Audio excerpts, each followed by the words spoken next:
The book concerns all aspects of living, which is relationships, love, goals, purpose, religion, spirituality, work, career, birth, death, all that comes with being alive. And I've tried to cover it in the most aphoristic way possible. Because ordinarily we think that there is a distinction, a gap between what we call as the worldly or practical life and the spiritual life. So I worked with a determination to disprove that gap.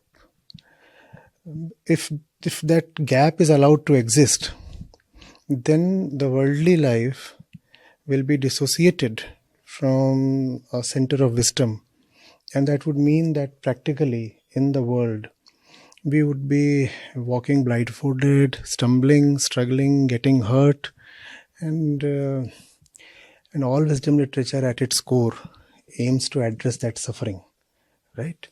And the purpose of the book then is to very practically, in a manner accessible to the common reader, address the central problem of living, loving, suffering, so that we can fly freely, live with awareness, and live with joy.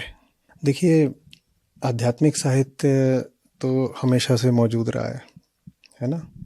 लेकिन उसके बाद भी हम में से बहुत लोगों का आग्रह रहता है कि आध्यात्मिक दुनिया और व्यवहारिक दुनिया, वो व्यवहारिक दुनिया जिसमें हमारा व्यापार है, दुकान है, रिश्ते हैं, ये दोनों अलग अलग चीज़ें हैं, हमारा ये आग्रह रहता है. लेकिन अगर जो हमारी व्यवहारिक दुनिया है, जिसमें हमारा घर द्वार, दुकान, व्यापार, काम, संसार, समाज, ये सब आता है, और आध्यात्मिक दुनिया, ये दोनों अलग अलग हैं, तो फिर हमारा व्यवहारिक जीवन दुख में ही बीतेगा. क्योंकि अध्यात्म का या बोध साहित्य का काम ही यही रहा है कि वो आपकी इस जिंदगी के वर्तमान दुखों को संबोधित करे.